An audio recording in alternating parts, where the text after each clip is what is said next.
Hi, welcome to the show. I'm Tsai. Do you own properties in California or anywhere in the United States? Residential properties, but you're like, it's not really performing. Or perhaps you own apartments, but you're not getting the return you're looking for. I want to say you're really, really fortunate. I have one of my good friends, I would say one of my mentor in commercial. His name is Paul Frank. He's going to share with you how you can generate more returns on your investment and you don't have to deal with problematic tenants and residential tenants anymore. So Paul, would you mind introduce yourself to the audience real quick to share with them what you do and how long have you been doing what you're Absolutely. Doing? Yeah, my name's Paul Frank. I'm the president, CEO of the PDF group of companies. I've been commercial developer and broker for 40 years. Over my career, I've developed and brokered hundreds of millions of square feet of real estate covering all product classes throughout the United States and internationally. Aside from my professional experience, I've been an athlete and a coach most of my life, coached over 25 years at the youth, high school, and collegiate level. It's why you'll hear people refer to me as Coach or Coach Frank. It's not a marketing ploy.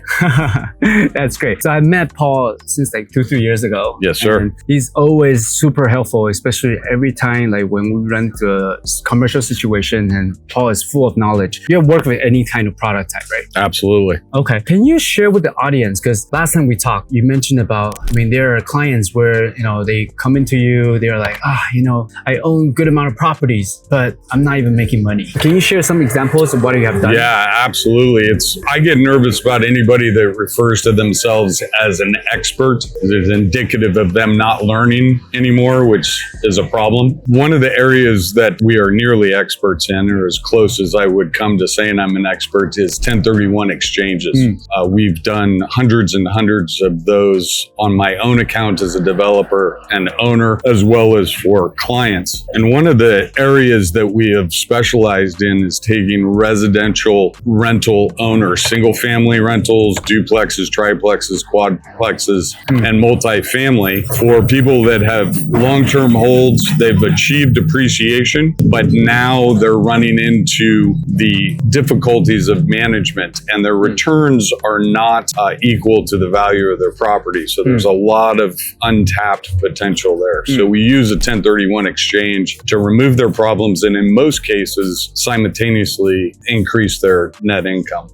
Okay. Is there any example like where like you're able to help somebody to maybe liquidate some of their apartments or single family home at the number wise? Yeah, absolutely. We had one in Redwood City, California that the owners had held it for, I think, 35, 40 years. We came in, set up a plan, and it was, I think, about a 10-unit complex. We sold that and moved it by 1031 exchange into a long-term Chick-fil-A ground lease in Nashville, Tennessee. Out of state? Out of state. Okay. And it immediately eliminated all phone calls.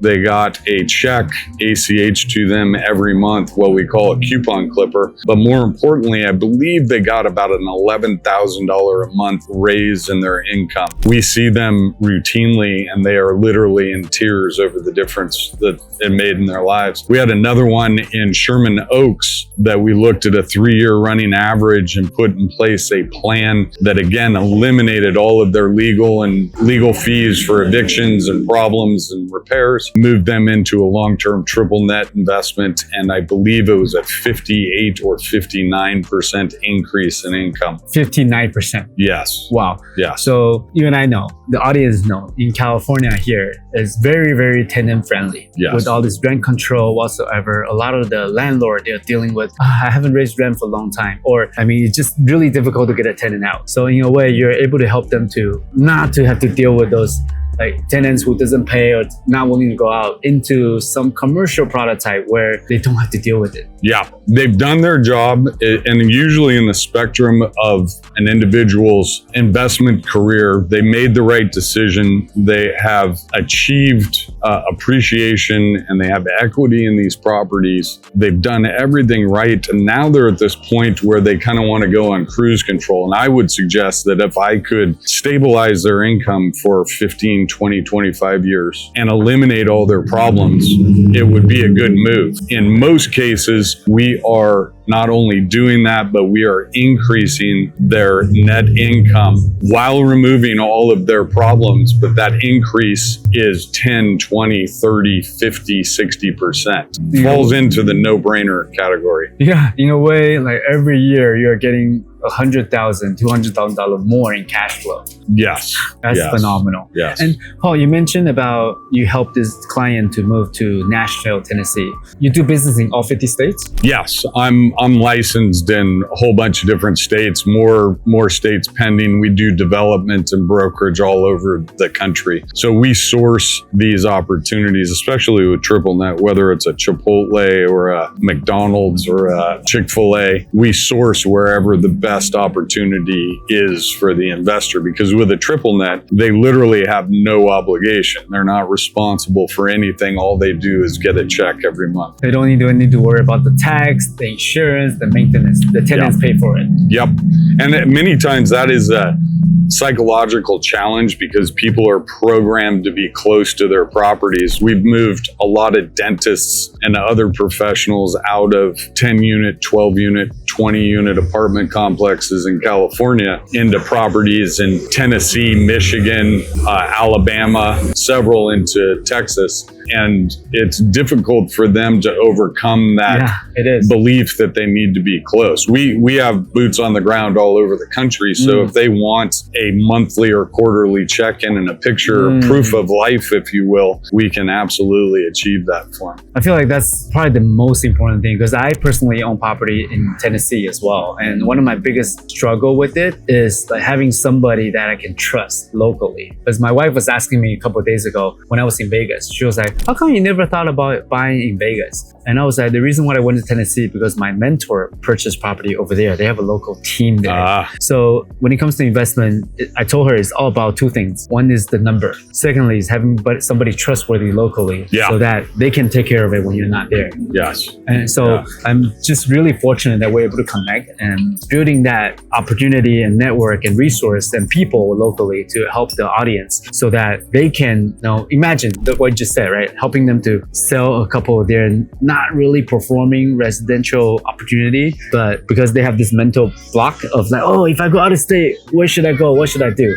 So that, I think this is phenomenal. And can you share with the audience, because I'm sure they have this two things. One is how do they pick which market and what product type to go into? Can you share some, like, let's say if I'm your client right now, I own a couple of residential properties or I own an apartment properties.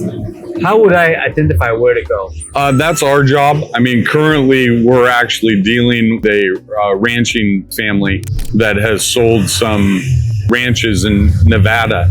And we've developed a 1031 exchange program for them. We have a certain price point that we are targeting. And we have, I believe, 78 different options that we've presented to them nationally that fit their particular circumstance. So that's our job to present those. Got it. One of the benefits from our side is that as developers, we understand what metrics are required for, let's say, second generation. If in 25 years somebody doesn't extend their lease, we understand the demographic and traffic patterns needed for that backfill. In fact, Ron Vole on my team was the head of real estate for In and Out for 25 years. So we've got a significant breadth of understanding and experience in that space. And I'll offer this too on that point about performance of properties. Most residential owners, multifamily owners, don't truly understand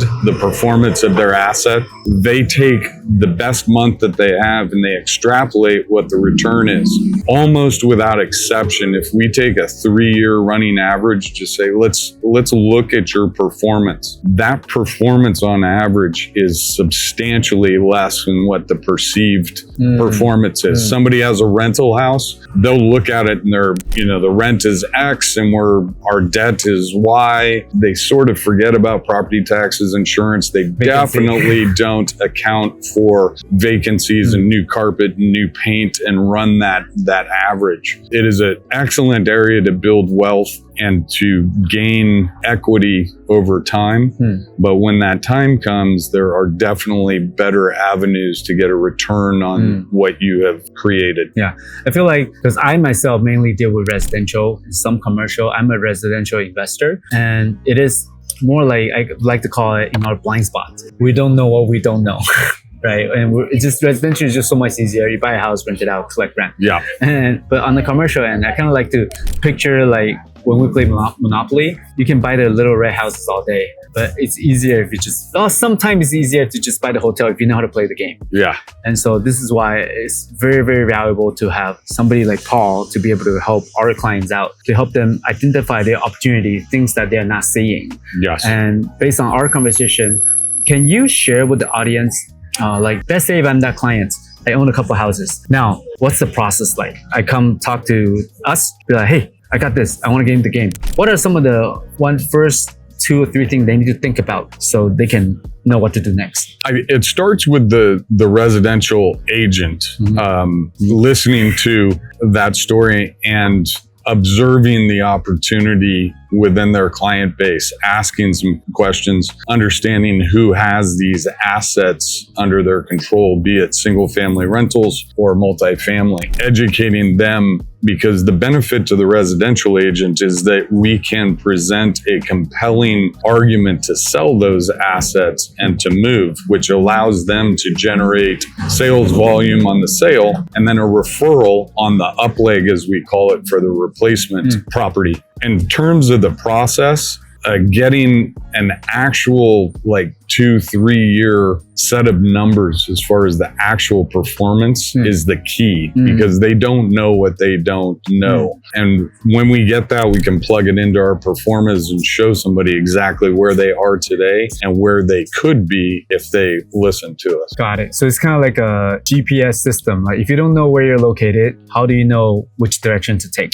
Absolutely. And in terms of case studies, we had a gal that was brought to me in this exact situation where the husband had passed away 15 or 20 years ago. They had accumulated a bunch of homes, rental homes, but the problems were legitimately killing this lady. And the residential agent brought her to my office. They put the file down and I opened up the roster of residential properties, and she controlled a little over 10 million in residential rentals, no debt on any of these. And as we dug into the numbers, that 3-year running average between repairs and lawsuits and evictions and all of that, she was darn near break even on this stuff. And we ended up selling half of that, 5 million worth of assets, and moved it into a 5 cap long-term triple net and turned a 0 return or close to into 250,000 a year in net income. Wow. That's amazing. That changed lives. Tears. It brings tears to a lot of these people. And one of the enormous misunderstandings about 1031 exchanges, including misunderstandings by CPAs and attorneys that are advising people, is the term like kind. We run into situations all of the time, and this isn't legal advice nor is it accounting advice, but they will be told by their advisors that, well, it's a like kind exchange. You have a apartment complex and you've got to sell it and buy another apartment complex, or you have rental homes and you got to buy rental homes. So why replace the problem you have with a similar problem? The reality is like kind is investment property for investment property. So it is any type of investment, raw land, single family rentals, industrial, anything for other investment properties. You can't go sell Apple stock and go buy an office building, and you can't sell an office building and go buy Apple stock. And the only other caveat is that you can't sell your personal residence and go buy an investment property. You can't sell an investment property in exchange into a personal residence. But that is the number one misunderstanding that we run into. Got it. I feel like this is a lot of golden nugget for the audience, especially if they're thinking about getting into commercial or exchanging their non-performing commercial into something bigger, better, or like something that's just going to generate more return. Yeah. So I want to thank you so much for sharing Absolutely. your knowledge with the audience. And we do help, obviously, you guys all know that we help clients like that on the residential end, on the commercial end, nationally, even internationally. Yes, sir. And meanwhile, we do train agents on getting on board, on helping them to do that. And me, myself, and also Paul, like this is the time where experience really matters. Paul has been in the industry for 40 years. You're a legend. So again, thank you so much. Absolutely. I really truly appreciate what you share with the audience. If you have any interest, you have any questions, or you want to learn more about it, please reach out to us and we'll be more than happy to talk to you. Thank you. Thank you. Take care. Bye-bye.